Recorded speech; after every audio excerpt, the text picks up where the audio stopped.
الحلقه اللي بيبقى فيها هزاز الرؤوس انا بحبها، لان اللي يتكلم عن النادي الاهلي باي شيء مش كويس خصوصا اعلام الزمالك لازم نطلع ونرد عليه ونقل منهم، لان هم شاطرين في التدليس. لو الناس دي بتتكلم بحقائق او بتتكلم كده عن قناعات او دليل كده دامغ ومثبت على كلامهم، كنا طلعنا حاولنا نرد عليهم بكلام منطقي. لكن التدليس بترد عليه بانك تقل منهم، ده كلام لازم الناس كلها تفهمه. لما نرد على الغندور ولا ايهاب الفولي ولا الدرديري ولا اسمه صبحي عبد السلام ولا الناس دي، ما ينفعش تتكلم معاهم بمنطق، لان هم التدليس عندهم مبدأ. هم بيرضوا مرتضى منصور حتى على حساب كرامتهم.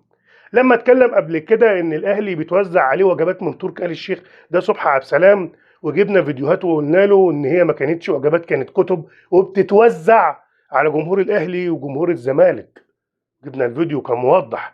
لما اتكلم مش عارف مين ان ده الهداف التاريخي وده بيجيب هاتريك، طارق يحيى قال له يا عبد الشافي انا اصلا ما جبتش هاتريك، قال له اصل انا رحت الجوجل.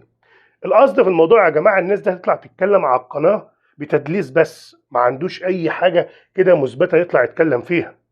طلع امبارح ايهاب الفولي قال لك بيراميدز بيجهز شكوى ضد النادي الاهلي عشان يسحب منه اللقب لان كهربا شارك، وهو ما يعرفش ان يوم 12 اخر ميعاد للسداد، والراجل لعب المباراه يوم 10.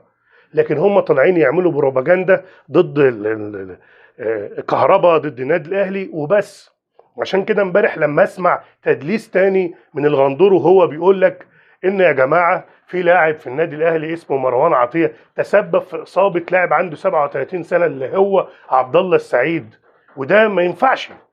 لكن لو انا دورت كده ورجعت ورا لحظه اصابه كريم فؤاد والسبب فيها كان عبد الله السعيد وواضح، قلت هو خالد الغندور اتكلم وقتها وانصف حتى كريم فؤاد؟ ما لقيتش خالد غندور اتكلم وقتها ان في لاعب اسمه عبد الله السعيد تسبب في اصابه لعيب كان بيقدم افضل مستوياته على الاطلاق مع النادي الاهلي وقتها، كريم فؤاد. لكن هم عشان مدلسين، وهنا انا مش بغلط او بتجاوز، ان هنا بصف الشخصيات دي، بصفها. فخالد الغندور طالع يقول لك انا بحلم بيك وفي السوبر مستنيك، وطالعين يقولوا احنا كنا بنشجع الاهلي عشان نقابله في السوبر عشان ناخد حقنا. كل الكلام ده جميل ومسجل يا خالد يا غندور، لكن وقت ما يجي السوبر وتيجي عليك، ومش عايز اقولها بالمعنى التاني، وتاخد على دماغك تاني وتالت وعاشر، ساعتها نرجع للفيديوهات وانت بتقول بحلم بيك. انا كنت بشجع الاهلي عشان اخد حقي منه، لكن ده مش حقيقي. انت وجمهورك كله كان يتمنى بيراميدز يكسب، انت وجمهورك كله كان اللي يهمك في القصه مكسب بيراميدز، او الاهم بالنسبه لك حتى مش مكسب بيراميدز، خساره الاهلي ووقوع الاهلي وحدوث اي مشكله للنادي الاهلي، ده اللي يهمك. عشان كده لما هتستضيف واحد اسمه الهواري يقول لك صدر وورك ورجل حسين الشحات، ده مبدأكم تدليس. اي كلام بيتقال في القناه، اللي بالمناسبه القناه ديت انا ملاحظ ان ما عادش في اي برنامج فيها غير برنامج زملكاوي اللي بيطلع يهبط فيه الغندور وهزاز الرؤوس، اللي هم ناسيين كرامتهم، واللي هم بالمناسبه ما عادوش بياخدوا فلوس، وشويه شويه هيبيعوا مرتضى لو القرش او الحنفيه اتقفلت. هم هيبيعوا مين بقى؟ ما انا بقى هيقول لك انا بايع كرامتي يا مرتضى ودلوقتي ما عدتش باخد فلوس، انا كنت ببيعها عشان في فلوس، دلوقتي ما فيش فلوس وعايزني ابيعها يا مرتضى، فهيتسرسبهم. عشان كده قناه الزمالك ما عادتش قادره حتى تصرف عن نفسها. نيجي لموضوع مهم، هو اختيار الحكم السوداني لمباراه الاهلي والرجاء في استاد القاهره. طبعا يا جماعه اختيار غبي سيء، قول زي ما تقول، اختيار ما ينفعش توصفه الا بالكارثي. يعني معلش مع احترامي يا شيخ للسودان كبلد، وبعيدا عن المشاكل اللي مع جمهور عقيم اللي هو جمهور الهلال ودماغه ضايعه، انت في بيانات متبادله من الهلال للاهلي، والاهلي بيرد والكاف بتروح له الجوابات وكل حاجه، جايب لي انا يعني اول مباراه بعد انتهاء مباراه الهلال ليا تجيب لي حكم سوداني باي منطق حتى لو حكم كويس؟ ما الحكم ده كان موجود في مباراه الاهلي طرابلس وطلع الجيش، شفته عمل فضيحه.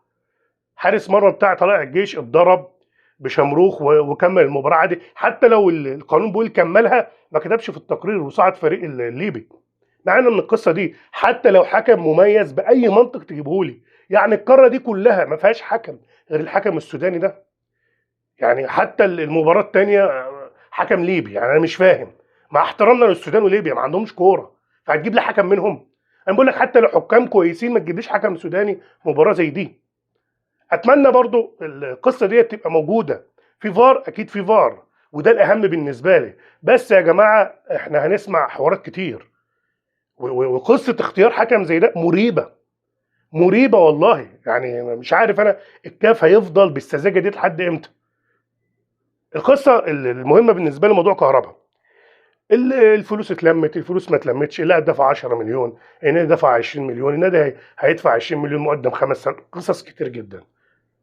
اتمنى الموضوع يتحل، اتمنى الموضوع يتحل، واتمنى الناس تبقى عارفه ان الاداره في الموضوع ده ملهاش ذنب. الاداره بتحاول تساعد، وفعلا يا جماعه والله كهربا يستاهل. كهربا انا بقول لكم هو اتظلم، وحسبي الله ونعم الوكيل في اللي ظلم كهربا. هيدفع الفلوس دي كلها ظلم. مجدي عبد الغني،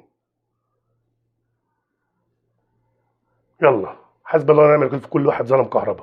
ان شاء الله الموضوع يتحل. وزي ما بقول لكم الاداره لازم تتدخل في موضوع اختيار الحكم السوداني. وخالد غندور، انت قلت انا بحلم بيك، بحلم بيك وفي السوبر مستنيك. عايزك تفضل تحلم، لانه هيبقى كابوس ان شاء الله، مش هتقوم منه.